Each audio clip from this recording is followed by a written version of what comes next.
Welcome to Freya's Fairy Tales. We believe fairy tales are both stories we enjoyed as children and something that we can achieve ourselves. Each week, we will talk to authors about their favorite fairy tales when they were kids, and their adventure to holding their very own fairy tale in their hands. At the end of each episode, we will finish off with a fairy tale or short story read as close to the original author's version as possible. I am your host, Freya Victoria. I'm an audiobook narrator that loves reading fairy tales, novels, and bringing stories to life through narration. I'm also fascinated by talking to authors and learning about their why and how for creating their stories. We have included all of the links for today's author and our show in the show notes. Be sure to check out our website and sign up for our newsletter for the latest on the podcast. Today is part 1 of 2, where we are talking to Neal Romriell about his novels. Over the next 2 weeks, you will hear about writing prompts as a kid in school, starting with short stories based on life experiences, finally being able to write a novel when COVID traps you at home, getting signed by a publisher and getting your rights back, learning how to finish getting your book ready, dumb luck helping get things done for your book, writing multiple books at once, and doing things your own way. Sight Alpha. Eyes in the Dark, Book 1. What if I told you Sasquatches were real? What if I told you we protect them? Charlotte Chuck Barnes is an agent in the Rogers family, a secret society created to protect cryptids like Bigfoot and the Loch Ness Monster from the outside world. Life is usually quiet at the aging Site Alpha, where Chuck is stationed. But a series of deaths brings Chuck face to face with a dark foe from the family's past. Along with senior agent Sally DeRosa, Chuck and her team will be forced to use every ounce of their training to battle arising threats to cryptid and human alike. But will it be enough to stop the entity behind the Eyes in the Dark? Site Alpha will appeal to fans of The X-Files, Men in Black, and the Mothman prophecies. It presents cryptids in new and interesting ways, creating a world that is both down to earth and out of this world. All right, the podcast is Freya's Fairy Tales, and that is fairy tales in 2 ways. Fairy tales are something that we either watched or read or had read to us as kids, and also the journey for you to spend weeks, months, years working on your book to hold that in your hands as a fairy tale for you. So the question I like to start off with is, what was your favorite fairy tale or other short story when you were a kid, and did your favorite change as you got older? Well, when I was younger, my grandmother used to read us Rumpelstiltskin a lot, and I remember that very vividly. It wasn't a children's golden book, it was like an actual, like, bigger book, so it was fairly large, which was probably one of the reasons I liked it as a kid because it was vivid, I could see everything, Yeah. and so she used to read that to us quite frequently. As I got older, I don't know. I think that the only difference as I got older is that I learned like some of the stories behind some of the fairy tales, and found Mm. like the darker versions of them a little bit. Yeah. Whereas, as a kid, you get the kind of Disney-fied Yeah, version the of the the fairy tale. nicer one. Yeah, yeah. When I kind of actually just started discovering like some of the Grimm's fairy tales and some of that stuff, I Mhm. was like, oh, okay, yeah. So for me, as I got older, like I liked kind of the more like the more traditional like Little Mermaid, like where she actually turns into sea foam at the end and some of those things. Like some of the She goes up into the clouds. yeah, so yeah, there was definitely some difference. But as a kid, I like Rumpelstiltskin. It wasn't just that it was kind of a nonsense word. It Mhm. was it was kind of a fun idea in that there was a way to beat this guy, but you just had to figure out, how to get around all the stuff, And, like, and he who's was gonna so think of sure. his name? Like, Exactly, exactly. it's not like, I don't know, Bob or whatever the common name of the time would have been. It's just like someone was just like, "I'm gonna throw a bunch of letters into a hat and just draw them out until something sounds like a name." Absolutely, absolutely. I kind of like that nonsensical factor about it, and so I think that's why that one particularly stuck with me when I was Mhm. younger, and so that would be my answer. Alright, and at what age did you start writing at all? Short stories, prompts in school, whatever it started Oh, as? well, so when I was 15 years old as a sophomore in high school, Mhm. I got a teacher, and every 2 weeks you had to turn in a writing assignment to this teacher. Okay. And so I think it was 3 paragraphs was like the max slash min. I think you kind of just had to hit the number essentially. Okay. It couldn't be more than a page. I know that much. So But very, so very short stories. yes, it was, well, yeah, and they weren't necessarily, I think it was more supposed to just be a writing assignment as far as Okay. like write something that you care about, right? Okay. Um, I had this brilliant idea. At the time, I'd been reading a bunch of like Stephen King, and I think I was reading some Terry Brooks at the time. So I'd kind of gotten into like fantasy and horror a little bit. And I was like, Mhm. I could totally write a book doing this, right? Like each time I'd have to turn in an assignment because this is going to go the whole school year. And when you're younger, school year feels like it goes on forever. Forever. Yeah. so so I started writing every one of my assignments was essentially just a piece of this book. And Okay. I really didn't know what I was doing. I can still vividly remember what the story was. Mhm. I by the time I got to the end, there was still a lot of gaps, like because I kind of hit just the big talking points, right? Yeah. Like The big just the very exciting hard. parts. Yeah, exactly, Yeah. exactly. So it certainly was not anywhere near complete, even by the end of the school year, by no means. But that was kind of my idea, and then summer came, and it wasn't as important. And by the next year, I had a different teacher, and we had to do different things, Yeah. and so it kind of fell by the wayside. But that was my first attempt at writing a book, and I played D&D pretty much from the time I was in middle school. And so my next attempt to write a book was I had been playing with this particular group for a very long time, Mhm. and I thought, oh, some of the adventures that we've gone on would make great stories, right? So I start writing a book, and I got 5 or 6 chapters in, and again, it just It was kind gone. of, yeah, I Yeah. lost the passion for it. The group I ended up moving away, but it was kind of the group was kind of already had fallen off by then because two of the other members had already moved away at that point, and so Mm. that was kind of the final nail in the coffin, as we just we were all going our separate ways at that point. Um, so yeah, so that was my next attempt. I tried again with a fantasy book several years later, and then my last kind of effort before I actually wrote a book, I had I had decided I was just going to write down like short stories. My grandfather, uh, before he passed away, he had written a couple books. One of them was like a Mhm. poetry book, and another one was just stories. Okay.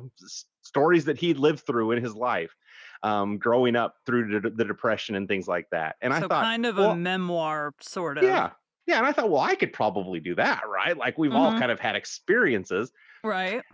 and I got further. I think I made it up to about 12 chapters. Okay.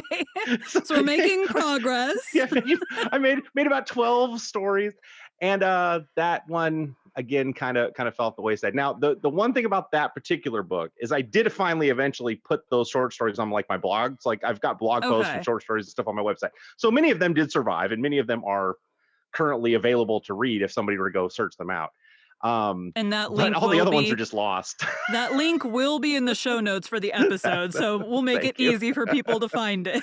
There you go. If you want to see, you want to read some of my short stories of growing up in small town Idaho and a few other things, then that would be the place to go. But yes, that was kind of my whole journey to getting to the point where I actually was able to write a book finally. So so the short story one, because now you've released a full-length novel, but the short story one, how long did it take you to kind of work on that book, and what did you do once you finished draft 1? So with the short stories, I didn't the what I had done with it is I had written it down almost more like a journal. I mean, like I said, Okay. it was a memoir-ish, but it was I kind of took like, okay, this trip to Las Vegas that I was on, and there these crazy things that happened on this trip to Las Vegas became Mhm. like a chapter, right? Okay. And then I my one of my favorite stories that I get compliment. I don't know if I mean the one I've gotten most traction with. Let's put it that way. Okay. Compliments might sound a little bit. Anyway, is this story that I titled "The Time I Helped Clean Up a Murder." Okay. Oh god. Okay. Yeah. so so it it's a story that I would tell people, and people would just be like fascinated by it. And so I thought, well, this should definitely be something that I've written down because my kids would Right. reference it and be like, "Oh, Dad, you remember that time you were telling us about that?" And so that was kind of the one. That wasn't the first story I wrote. Like, the first little short story like memoir thing I wrote was this one I titled "Swinger Girl," and it was just one of those moments. Like, I'm not so vainglorious that I assume everything I've ever done in my life has been completely unique to me. Right? There's got to be other Mhm. people. There's 8 billion of us in the world. Right. So almost everything that I've had happen to me has probably happened to at least one other person. Except that story, I can't necessarily say that that's the case because it happened. I was working in Virginia at a pizza place, and the place was located kind of in the middle of like a neighborhood. And so Okay. there were all these houses across the street. Mhm. And um, one day I was just making pizzas, and I noticed that there was this girl that lived in the street, in the house across the street, who was always swinging in her backyard. Like, from the moment she came home, apparently, to the moment she, I guess, went to dinner or something, she would just sit in the backyard and just swing on this swing set, which, perfectly fine. A child can do that. It didn't even think of anything as like odd to me until the first time it snowed. And I mean, it snowed hard. This was like, I grew up in Idaho, and this seemed like a big snow to me, right? Like, I was Mhm. used to snow. This was a ton of snow. And she was out there swinging in the snow. And I mean, she had to have, like, I don't know how she did it even. She must have dug a trench or something to be able to swing. And I thought that seems kind of interesting. Like, it wasn't, like I said, this might have been just a thing for her. Maybe she was neurodivergent. Maybe it was just something that calmed her. I really don't know the story, honestly, other than that I was the one that witnessed it. Mhm. And then, like, it would all these other times, pouring rain. We're talking like thunderstorm, downpour, lightning outside. She's out there swinging.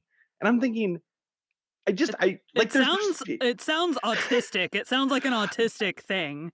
right. But like I said, it was such an interesting thing to me in that, like, this was what brought her peace, I'm assuming. You know what I'm saying? Mhm. And so, like, anyway, that to me is just one of those things where, like, again, I never interacted with her. I never spoke a word to her. I never saw her other than through the window of my pizza joint that I was working at. And Her rain or parents shine, probably thought you were a creeper just, like, well, I staring didn't, like I said, I wasn't. If it hadn't been for being directly across the street, I wouldn't Right. even have noticed it. But yeah, like I said, but that was one of those things where I thought there can only be so many people on this planet that have experienced that, right? Right, Like, that would have right. been in a scenario, been in the perfect kind of situation where they would see something like that going on. And so, like, that was kind of the first one that kind of got me to, like, say, okay, well, if I can write that down and put it into words, and like you said, admittedly, it's one of those things where I'm not, it's not necessarily that it's a story that I'm actually being able to tell the whole part of. I can just tell my experiences from it, right? Mhm. Like, I can only give it my side of the story. Right. And once I had done that, and I felt okay about that one, so then I moved on to the car wash. Well, it's the murder cleanup, which happened at a car wash, and so that one, I wrote that down. It's like, oh, well, okay, now I'm getting some fire, right? Like, I'm starting to get these stories, this story thing down. And What so other then, like, I crazy situation can I put myself into and write about? yeah, I had another one that I titled "Zombie Cat" because it was the time I encountered a cat that I'm pretty sure just came back from the dead to attack me. There was just, stuff like that. So it's like things like this, and it was like, again, these are life experiences. These aren't like crazy stories, but they're very unique. They usually had some kind of bombastic feeling to them. Um, the one I was mentioning in Las Vegas, one of the stories from that time was, I was with this group of people. We were all in a managers conference there, and one of the gentlemen that I was with, he goes, "Hey, I want to go to the club." And I'm like, I'm not a club person. Like, not only am I not a club person, I'm like probably as far away from the possibility of a club person as you can imagine. And I'm like, I'll come along with y'all. Just, if nothing else, I'll be the designated driver kind of thing, or whatever. You know what I'm saying? Like, Mhm. if you need somebody to make sure that the rest of you are not being idiots, I'll at least be there to, if I have to spring y'all from jail, at least I'll be the one that does that. But we go searching, and we came to this club, and it had this huge line, right? This big line coming out of the club. And this guy that I was with, I think his name was Chris. I right now the actual name of him is kind of slipping my mind, but, and he goes, "Oh, no, don't worry. I'm gonna go up and get us in, and like pass the bouncer some money, and he's gonna let us in." And I'm thinking that only works in the movies. Like, there's no way that's a real thing, right? Like, that Yeah. that you know that and what he goes up, gives the guy $100 bill, and this dude lets five of us in. And I'm like, there's what? Like, all these people in line are looking at us like, what are we doing? I You're don't like, "I know. don't know, I'm with him. I don't know what's Seriously. happening." Seriously, it was one of the weirdest. So again, it's just one of those things where like I can't even tell you other than I probably drank Diet Cokes at the club. I couldn't even tell you hardly anything else that went on that night other than I had never like this all seemed like a total fantasy to me, and yet it worked. And it was anyway, it was just one of those bizarre moments in life that you're just like, really? Those are the kind of stories that I was writing down. Like I said, I got about 12 of them down. I think 10 or 11 of them are on the actual website.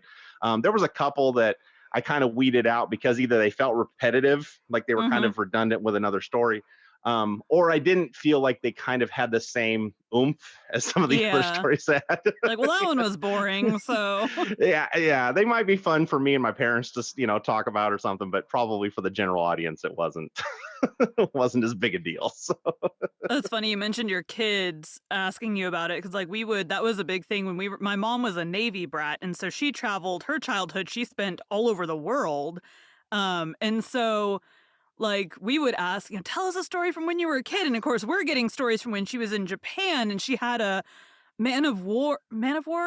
Is that the dangerous jellyfishy type The thing? jellyfish. Yep, yep. They were swimming in the ocean and her friend had one go across her back, and, like, she would tell us these stories of, like, they were in California and had other crazy stuff happen, or they were, in a boring place doing less exciting things, but she would just tell us these stories, and because she had been all over the world from the time she was born in Africa, so, like, just all these stories from all these different times, it feels very similar to you telling your kids, but hers were more worldwide and more, like, from the lens of her being a kid, because I mean, she was still a kid when her dad retired, so, um, yeah, it feels the same. So you write these 12, now 10 published-ish short stories. When did, like, novels come into play?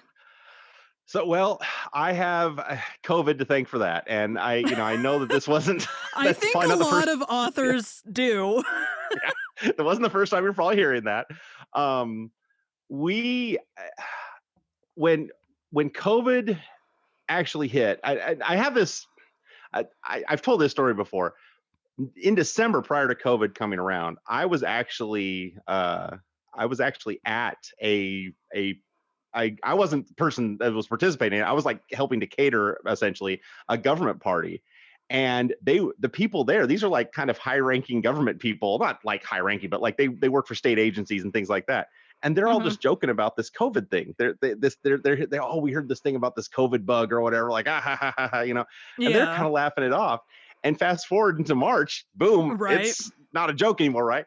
And so the job that I was, or the job that I'm at, I mean, still, but my job, they, essentially told me, look, we need, we're going to send everybody home for a couple of weeks and just kind of see where things are at, right? This is prior Mhm. to, everything's really getting shut down. So they were just as a precaution, we're just going to send everybody home. Right. Well, and So I feel I had like a daughter. most companies and schools did that. A lot of them did. So my daughter was in. I had one daughter in college. I had another daughter in high school. Everybody has to come home naturally, Mhm. and we have to quarantine because well, one came from this place, and one came, so we have to stay, and Right. we can't.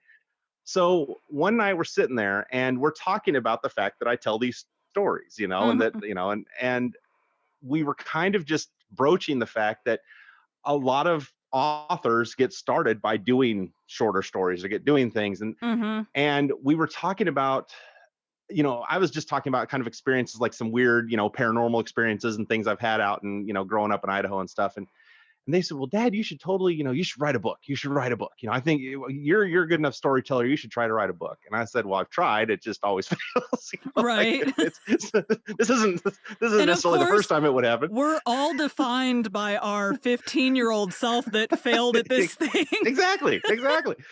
So I said, you know what? You're right. We've got 2 weeks here at home. I can't really do much else.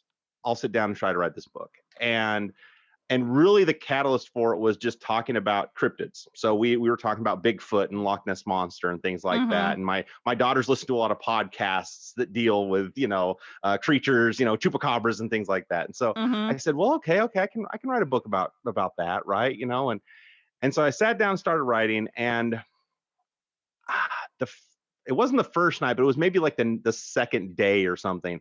I had already cranked out like 3 chapters, and Oh that was way gosh. faster than I'd ever written, right? Like, Yeah. And I'm very much a pantser. I had no idea where the story was going. I wrote one chapter and it's like, oh well, okay, what happens after that? Well, naturally this has to be the next chapter, right? And then it's like, oh well, nope, okay, that's and so I had gotten these 3 chapters down, and then I kind of was looking around. I was going, well, maybe I need to get serious about actually thinking about this book, because that Mhm. was not. Again, I was kind of doing it just as something to kind of keep my mind off everything else that was going on in the world, Right. and so I got really serious about it, and I still pantsed it. I mean, I kind of by the time I made it to about the 5th chapter, I kind of knew what I wanted the ending to be, Mhm. um, and so I had some targets, but I Right. still didn't know where the story was going, right? Right. And so that was it. That was it. It took me about 2 months from start to finish to get to the end, and when I finished, I was like, wow, I mean, I got pretty emotional. I mean, it was like Memorial Day weekend, was when I finally, like, I remember typing the end or whatever I typed at the end of the book. Mhm. And it was like 1 in the morning. I was probably sitting at my desk, probably crying. I mean, it's just like one of those things where it's like, I I finally finally did did it. this. Yeah, I mean, it was one of those moments where I was like, I cannot believe I finally got this done. And of course, then see the funny thing, of course, as a first time author, you don't realize what the actual work is, right? It's the Right. writing it, while it's hard, it's Yeah. nowhere near the editing and the revising and all the other stuff that goes into it. So it took me. I actually spent that summer working on revisions. I got a editor involved, and I was just gonna. I had written this book with the truest of intentions, was to just give it to my family. I mean, Mhm. basically, it was like, I'll write this book, I'll get it, kind of made to look nice. I don't want it. I don't want to present junk, but I Right. was just gonna make it look nice. I was gonna put it up on Amazon or someplace and tell my family, hey, if y'all want to go buy this book, it's this book that I wrote, and order a few copies that I could give to each of my kids and call it a day. Mhm. And I sent the book to this editor, and she said, "Well, are you going to query this book?" And I was like, "I don't even know what that is. Like, I didn't know what like querying. Like, You're like, "What I, does that mean?" yeah, can you expound on that?" And so she said, I think you've got a good story here. I would say, I because she worked with the editor or with authors that had been traditionally published, and so I did. I sought out agents by that fall. I got quite a good bunch of feedback from agents, and I got full requests for manuscripts and stuff, and I ended up eventually. An indie publisher actually offered me a contract on my book, which was really cool. I didn't have an Mhm. agent, but I did have a publisher interested, and so I did. I signed my book on to this indie publisher out of Ohio, and it was looking really cool. They had already published a few books, and unfortunately, they had us. It was what I didn't realize when I signed on, but came out later, was essentially it was like a family business, and Mhm. unfortunately, some members of the family decided they didn't want to be in the business anymore, Mm. and because of that, there was some problems with finances, and so anyway, it dissolved, but I got my rights back, and I had a book that had been, drugged through the mud of beta reading for several Yeah. rounds. It had, I'd had a professional editor had worked on it once. I had now better experience. I knew more Mhm. people in the industry. I knew more people that could help me to get to the right connections. And I was very proud of the book. And I mean, it had gone through a lot of revisions. I think from the first draft to the final was about 14 different revisions, including Mhm. the ending, which I'd originally thought of and loved. I ended up changing because beta readers did not love it. Oh, no. You're like, "But So, that's my favorite part." sometimes we make but again, one of the reasons I had to make sacrifices for it is that I wanted this to be a book that more people would just read besides just the single book. I wanted to make more books, and I knew that Mhm. going in. Like, I knew I wanted additional books. My original kind of, I don't know what you'd call it. If I had my original druthers, it would have been 3 different books based kind of on characters loosely based on my 3 different daughters. That's not how it ended up kind of panning out, but as the additional books will not function that way. But that was kind of my original, like, idealistic thought for it, was a 3-book series. Each daughter kind of gets a starring role, and that's not how it's going to work out. But that's okay. So They're cool with you that. So finish a book, go through revisions, get a publisher, get your rights back from the publisher. How did you like, what did you do next? Well, like I said, I had this book that I loved, and I was ready to self-publish. Well, I was ready to have it published, and I guess at that point, what I discovered is going through. I had met a lot more authors. I'd met traditionally published authors. I'd met self-published authors, and to me, I didn't want to go back through that process at this point, having Mhm. now gotten a book that I was really. I told somebody, I was talking to somebody else on a right after the book had come out. I had the opportunity to go on and talk with some people that were like authors in a little conference thing, and I told somebody I would have told you straight to your face that when my book got signed by that publisher, that book was so ready, and that book was so not Mhm. ready, right? It was Mhm. but now, after this whole year of the beta reads and the revisions and all this other stuff, I was like, okay, no, now this story really is ready because now I'm ready to move. Like I, as the author, was ready to move on. Mhm. But I needed to get that book out for me to be able to do that properly, Right, if that right. makes sense. And so that's what it came down to. And the crazy thing is that not only did I self-publish, I mean, I formatted it myself, which I some people like doing, some people don't like doing. Um, I was able to keep it fairly condensed. My cover art and everything was actually from a friend of my daughter's from college, so that she gave me a pretty rosy deal on the art. Um, like I said, I a lot of the stuff I was able to just kind of do in house, and I was like, this book is let's get it out there. So I sent it to ARC readers, and I got a lot of positive feedback from the ARC readers, and there it was. So how did you go about finding your beta readers and your editor, and like what order did you do those in? I did it all in the wrong order. Okay. I When I mentioned that I had got that editor involved early on, granted, she it was good of me to have her involved because she's the one that helped me encourage me to actually seek this to Mhm. be more than just some book that I put together myself and called it a day. But the book wasn't in a place where it really, at that point, it shouldn't have gotten an editor. It should have gotten some beta readers or something. You know what Mhm. I'm saying? Most of the beta readers, of my, however many, I think I had almost 20 beta readers total. Of my 20, I think 12 of them came from the actual publication, the publisher. So the publisher Okay. got me a bunch of like 12 true, real beta readers, right? Like people Mhm. had no clue who I was, didn't know me from, they got just a book that didn't even have a name like an author on it. It just Mhm. said, this is the book, read it, give us your feedback. And so that was it was humbling, because Yeah. you find out some things when complete strangers are reading your book. Um, but it was also, like I said, it was also very informative. It gave me a lot of cues to say, okay, well, like I said, that ending that I personally liked, but nobody else did. Well, that tells me I probably need to change the ending. So, Right. um, and so so for me, it was editor, which shouldn't have been first, and then I had some beta readers that I contacted through an author group. So there was Okay. I by that So point I they had gotten. kind of knew you, but not really. Right, It's not exactly, like like they. your best friend did it. No, no. Like we've never met for tea. We've never seen each other face to face other than on maybe a Zoom call or something. But Right. um, but yeah. So I got a couple of beta readers involved then. I on my like my fulls, I got a couple of manuscript requests I mentioned before, but I also got a couple of revised and resubmits. And those beta readers were essentially because I got those revised and resubmits. I was like, well, Mhm. okay, well, let me change it a bit and then see what these beta readers think before I send it back. Right. And so that helped. And then, like I said, once I actually was with the publisher, they handled most of the beta and some of that stuff on their own. I didn't really have to be involved with that other than to submit revisions. They'd send it to a round of beta readers, usually 4 of them at a time. They'd send me back the suggestions. I'd send them a new copy of the manuscript after I'd made those Mhm. changes, and the process, would go over and over.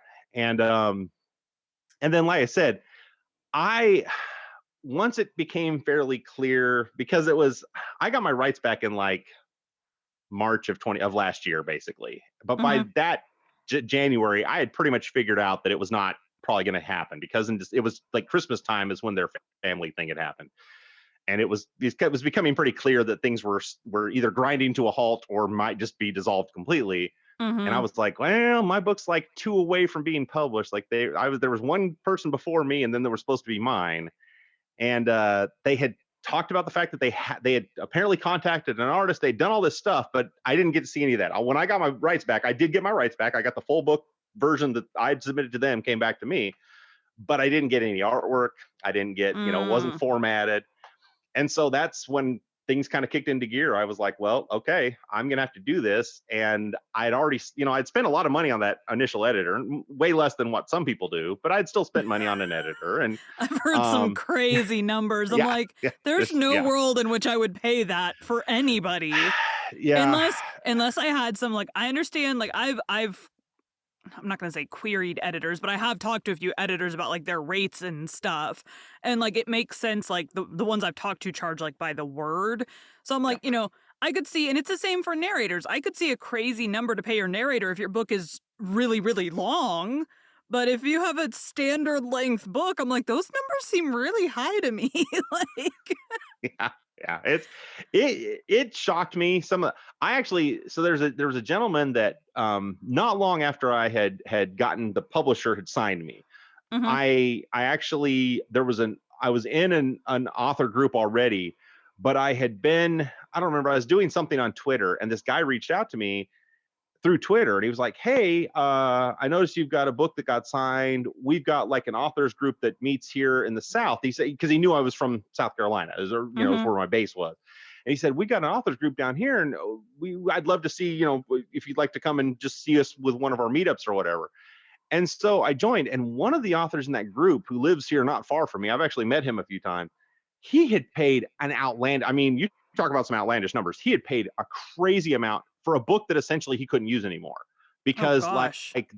the editor had really butchered it up pretty bad. Well, I shouldn't say butchered it. The editor had taken it and said, "This is the way this should go." And he was too naive an author to know that you don't necessarily let the editors change everything. You take their suggestions, or you do, So the and he editor just rewrote the book? essentially rewrote whole portions of the book, Good and grief. charged him a lot of money, like three times what I had paid, Mm. for a slightly shorter book than what mine was.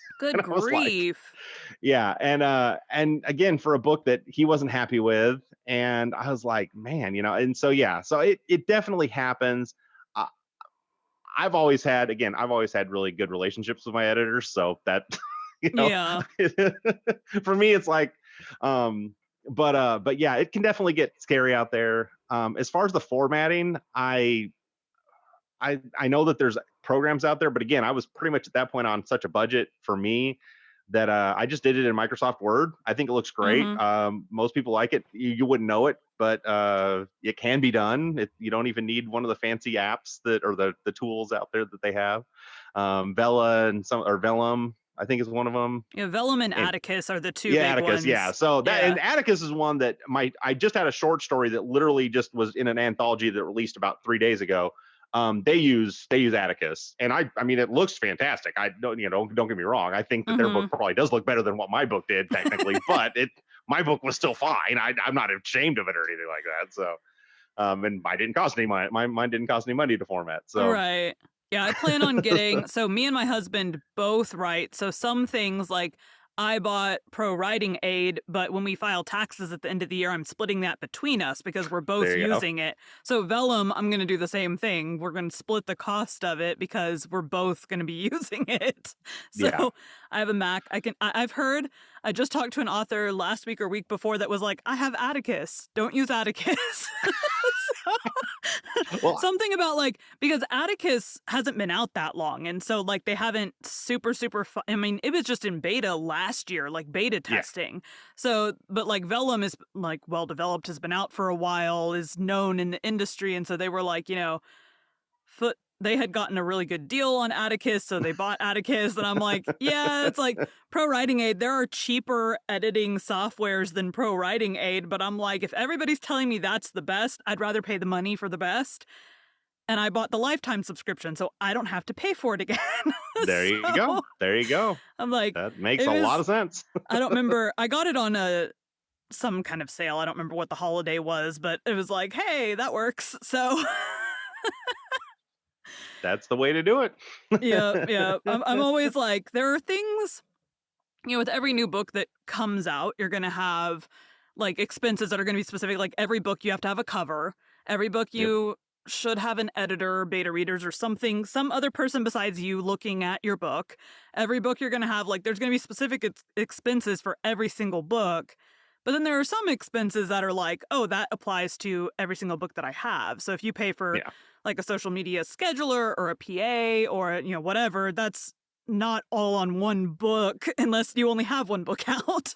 So it's like that expense is like for authors that like break down their expenses per book. It's like, well, some of those don't only just go to one book. So, Very true. Well, and what I have kind of set myself on as I've continued now to write and put out more material is there is probably going to be the day that I will just break down and say, yeah, I need some of these other pieces mm-hmm. to continue to put out good. Because what I don't want is I don't want every single thing to just be super like like I want to continue to develop as an author, and I want to continue to Right. get better, and I want my books to get better. And so Right. yes, I'm gonna have to do that eventually. See, I'm a little bit of a brat that I'm like, I want it to be the best from the get-go, and, like, I talked to an author who tried I think they said they tried to do it in Word, and then they ended up having to pay somebody to format it because it didn't work right. It was like it looked good on their end until they got it up into, like, the ebook format, and it did not look good anymore. Well, and that's one of the trickiest parts is you have like for me, basically what I did is I went into Kindle, did their little Kindle download thing that lets you Mhm. format your book in Kindle. I did that, and then essentially I had a program that allowed me to flip that over and just make it into whatever the other style file is. I don't remember which the two are. There's the Kindle one is like a Moab or something like that, and then the other one's a different style. But I took that same file and just plugged it into all the other ebook places I needed it, and it did Mm. fine. Now, it was not, I'll be honest, that is one place that I'm a little bit disappointed. On my ebook, there is one spot where it, for some reason, it should have been bold and it wasn't bold, and I could not get it to fix, and I finally gave up. I tried to do it for like 2 days straight. I just could not get over the hump on it. And so that's my only like, but again, that's one of those reasons why maybe I would go in the future and getting an Atticus or something like that, or the Vellum or something, just because then I would know, yes, this will get it into that format, no questions asked. Mhm. But again, like I said, for me, it wasn't bad, but it's just the one little piece that that I'm like, oh. So you So get your cover, you get it formatted, and then obviously since you now have a book available, you got it live somehow. How did you go I about did. doing that? Well, so this is where having author groups really helped, Mhm. because again, I didn't really know like ISBNs, no clue Mhm. what that was at first. Um, I had, again, having it with a publisher. While I was with that publisher, like I said, I was signed for basically about a year with them. In that time, they released 4 books over that course of that year, and Mhm. so I got to see each of those books. A lot of times, what they would do is as a book was being prepared, they'd share it with all the authors on that were in the publishing house, and be like, Mhm. okay, hey, everybody, here's the next book that's coming. Check this over. If you notice anything, we've got our own people, but we're just kind of sending it out to you guys if you want to take a look and kind of. And so I was kind of learning the process a little bit as I went, So they were kind of using and you guys as beta readers. they kind of were. I mean, which was fine. I personally didn't mind because I knew they were kind of a smaller outfit, so that didn't necessarily bother me. What was Mhm. I going to do in the meantime? You know what I'm saying? Like I was Right. writing, You're like, but "I'm just waiting for you to get my book ready." Like, right. I That was kind of my thought of it, is like the faster that I help them get other books out, the faster it comes my turn, kind of yeah. thing. Um, so I had kind of seen kind of the stages, but going into those author groups and actually talking to people and saying, okay, hey, I know you self-published last year, or I know you self-published a few months ago. What did you need to get done? And so I was able to start the process. I was able to go in and have my Amazon author account created 2 or 3 months before I actually was going to release the book. I was able to Mhm. go in and like I said, just for something as simple as getting that Kindle tool downloaded and know that it existed. Again, Mhm. I didn't know this prior to. And so I definitely, I will. People ask. I get people that ask me a lot, especially like if I'm talking to just people in the area about books. Will say stuff like, "Well, doesn't it cost a lot? Or can't you do like publish a book pretty much for free?" And I'm like, "You can, Mhm. but there. It depends on what you want to get out of it, right?" And so I had this, Mhm. starry-eyed thought that, oh well, I want to get my book in all these bookstores and stuff, so I'm going to do everything. And I spent money that I probably didn't need to I shouldn't say I didn't need to spend, but I bought ISBNs. You don't have to do that. Right. You can. It helps to go wide if you do. So I bought ISBNs. Excuse me. I went out and talked to bookstores and said, well, what do you need? Well, you need to be with Ingram Spark. We're not going to buy books from Amazon. It's what our Mhm. local bookstores are telling me. Okay, well, what's Ingram Spark? Let me go and find out about, what I'm saying? So it's like, I Yeah. had kind of been dealing with this over some time. And so I pretty much, after I got my rights back, I spent about the next week just getting things settled on the back end, as in making sure I had ISBNs, making sure I knew where I was going to distribute, making Mhm. sure, what the prices were going to be. Then I actually got the confirmation that I had like the art, because by then, like I said, I knew, having known a couple months before I got my rights back, I had already started the process of getting cover, already started the process of some of that stuff. So Mhm. all this stuff was pretty much waiting for me to just give them the go ahead. Like, yes, let's do it, so I can give you some Right, money and you can right. give me my art. Um, so I kind of, like I said, it kind of was timed around the same time that I would have gotten my taxes back. So that's kind of Mhm. what, like I said, I kind of knew that there was these expenses coming. I kind of took that, and then I said, okay, well, I'm going to do this book launch, but I knew I wanted to have ARC readers. So I, from the time I got my rights back until I actually had my first ever copy of my book in my hand, like physical copy of my book in my hand, was about 4 weeks Okay. total. So, and that first copy was terrible, and part of it was because I formatted some of the page numbers wrong, Mm. and some other things that I just, again, I thought I knew what I was doing, and I did. I mean, I knew more than I had previously, but I still needed some work. Yeah. And so luckily you have author copies, but so that was the first time I held the book, and that's at that time is when I went ahead and said, okay, I'm going to get these arcs out, and I started contacting people through TikTok, through Twitter, through just kind of happenstance through the author groups. I said, hey, well, y'all, Mhm. I made this little Google form for people to apply to be an ARC reader. And so Mhm. I'd send the links to the author groups, and they'd send it up to their local, reader book clubs and different things like Mhm. that. I got 30 something people off of TikTok alone. I'm pretty sure TikTok really helped me with all that part of it. Yeah. Yeah. I've heard they're a little bit helpful. That's definitely not how you found me. so yeah, so that was kind of where they got the ball rolling. So a few things about the art process though, and I know that this was kind of something that happened, like one of the recent controversies on TikTok. This might be dating us a little bit too much here, but the Hey, I'm not old. no, no, but the people that were talking about, like, suing your ARC readers and stuff. I had ARC readers Mhm. that gave me some feedback, because one of the things that had happened for me was my publisher had gotten me sensitivity readers, because Mhm.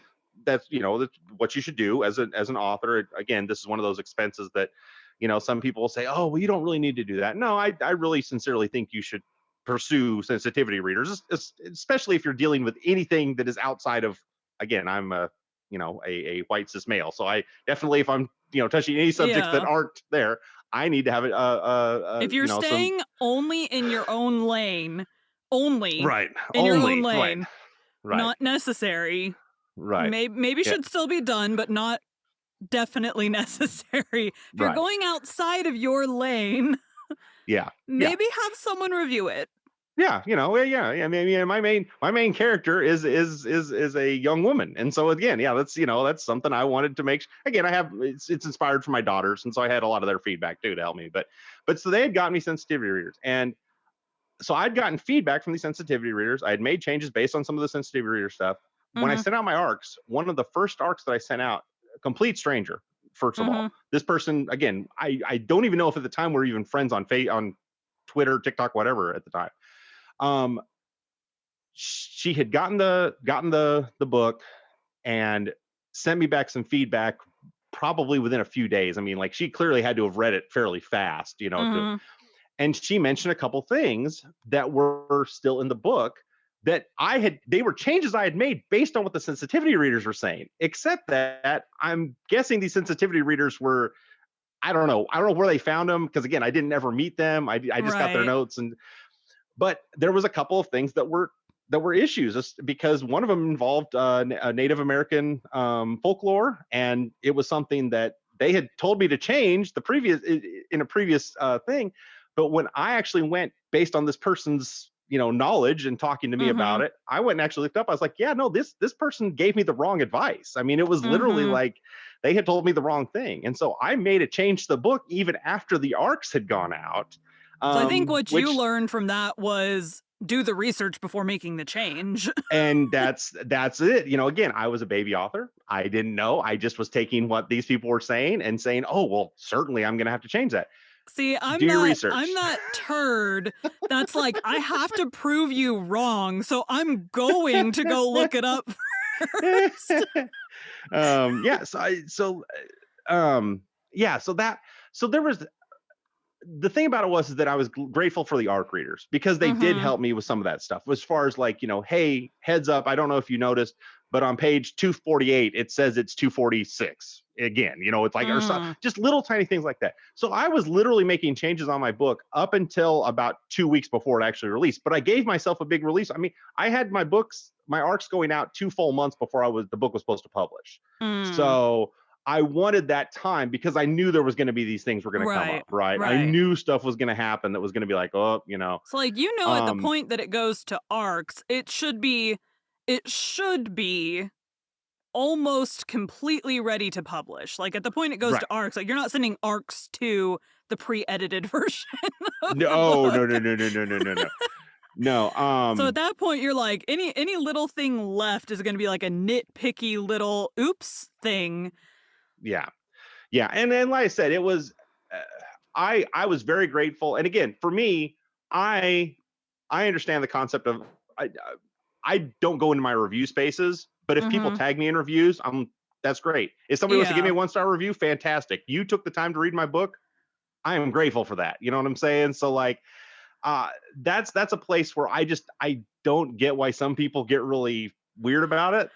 Yeah, You I'm can't of do the anything about it. mind I'm of the mind, and now I get reviews as a narrator, but I'm of the mind that if I get tagged in something, now it's a little bit rude if you're tagging me in a lower starred review. But if you're tagging me in a review, you are now opening it up for me to comment. Can I also choose not to comment on it? Yes. Yes, I can, No, because yeah. I have my own brain and can make my own decisions.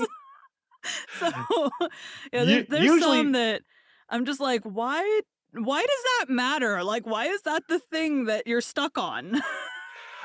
my level of interaction with most reviews, especially ones I get tagged in, is simply to contact that individual and just say, "Hey, is it okay if I share this?" You know what I'm Mhm. saying? Like that's my real concern. I don't want to share something that they're not comfortable with. Generally, if you put it on TikTok, I'm assuming you mean it for it to be shared, but I don't want to Right. assume. You know what I'm saying? So that's usually the level of my interaction. It's a hey, I'm going to share this to my feed so that people can see this review, and that's I'm done with it at that point. And Mhm. Neil liked Rumpelstiltskin growing up. And since we've already read this story, we're going to read another Grimm story with a weird name. Fundevogel. Foundling Bird or Fundevogel is a German fairy tale collected by the brothers Grimm. Number 51. It is Arn Thompson type 313A. The girl helps the hero flee and revolves around a transformation chase. Others of the type include the Master Maid, the Water Nixie, Nix Not Nothing, and the Two Kings' Children. Don't forget we're reading Les Morts d'Arthur, the story of King Arthur and of his noble knights of the Round Table on our Patreon. You can find the link in the show notes. Fundevogel. There was once a forester who went into the forest to hunt, and as he entered it, he heard a sound of screaming as if a little child were there. He followed the sound, and at last came to a high tree, and at the top of this a little child was sitting, for the mother had fallen asleep under the tree with the child, and the bird of prey had seen it in her arms, had flown down, snatched it away, and set it on the high tree. The forester climbed up, brought the child down, and thought to himself, "You will take him home with you and bring him up with your Lena." He took it home, therefore, and the two children grew up together, and the one which he had found on a tree was called Fundevogel, because a bird had carried it away. Fundevogel and Lena loved each other so dearly that when they did not see each other, they were sad. Now, the forester had an old cook, who one evening took 2 pails and began to fetch water, and did not go once only, but many times out to the spring. Lena saw this and said, "Listen, old Senna, why are you fetching so much water? If you will never repeat it to anyone, I will tell you why." So Lena said no, she would never repeat it to anyone. And then the cook said, "Early tomorrow morning, when the forester is out hunting, I will heat the water, and when it is boiling in the kettle, I will throw in Fundevogel and will boil him in it." Early next morning, the forester got up and went out hunting, and when he was gone, the children were still in bed. Then Lena said to Fundevogel, "If you will never leave me, I too will never leave you." Fundevogel said, "Neither now nor ever will I leave you." Then said Lena, "Then I will tell you. Last night, old Santa carried so many buckets of water into the house that I asked her why she was doing that, and she said that if I would promise not to tell anyone. And she said that early tomorrow morning when Father was out hunting, she would set the kettle full of water, throw you into it, and boil you. But we will get up quickly, dress ourselves, and go away together." The 2 children therefore got up, dressed themselves quickly, and went away. When the water in the kettle was boiling, the cook went into the bedroom to fetch Fundevogel and throw him into it. But when she came in and went to the beds, both the children were gone. Then she was terribly alarmed, and she said to herself, "What shall I say now when the forester comes home and sees that the children are gone? They must be followed instantly to get them back again." Then the cook sent 3 servants after them, who were to run and overtake the children. The children, however, were sitting outside the forest, and when they saw from afar the 3 servants running, Lena said to Fundevogel, "Never leave me, and I will never leave you." Fundevogel said, "Neither now nor ever." Then said Lena, "Do you become a rose tree, and I the rose upon it?" When the 3 servants came to the forest, nothing was there but a rose tree and 1 rose on it, but the children were nowhere. Then said they, "There's nothing to be done here." And they went home and told the cook that they had seen nothing in the forest but a little rose bush with 1 rose on it. Then the old cook scolded and said, "You simpletons, you should have cut the rose bush in 2 and have broken off the rose and brought it home with you. Go and do it at once." They had therefore to go out and look for the 2nd time. The children, however, saw them coming from a distance. Then Lena said, "Fundevogel, never leave me, and I will never leave you." Fundevogel said, "Neither now nor ever." Said Lena, "Then do you become a church, and I'll be the chandelier in it." So when the 3 servants came, nothing was there but a church with a chandelier in it. They said therefore to each other, "What can we do here? Let us go home." When they got home, the cook asked if they had not found them. So they said no, they had found nothing but a church, and there was a chandelier in it. And the cook scolded them and said, "You fools! Why did you not pull the church to pieces and bring the chandelier home with you?" And now the old cook herself got on her legs and went with the 3 servants in pursuit of the children. The children, however, saw from afar that the 3 servants were coming and the cook waddling after them. Then said Lena, "Fundevogel, never leave me, and I will never leave you." Then said Fundevogel, "Neither now nor ever." Said Lena, "Be a fish pond, and I will be the duck upon it." The cook, however, came up to them, and when she saw the pond, she lay down by it, and was about to drink it up, but the duck swam quickly to her, seized her head in its beak, and drew her into the water, and there the old witch had to drown. Then the children went home together and were heartily delighted, and if they have not died, they are living still. Thank you for joining Freya's Fairy Tales. Be sure to come back next week for the conclusion of Neal's journey to holding his own fairy tale in his hands, and to hear another of his favorite fairy tales.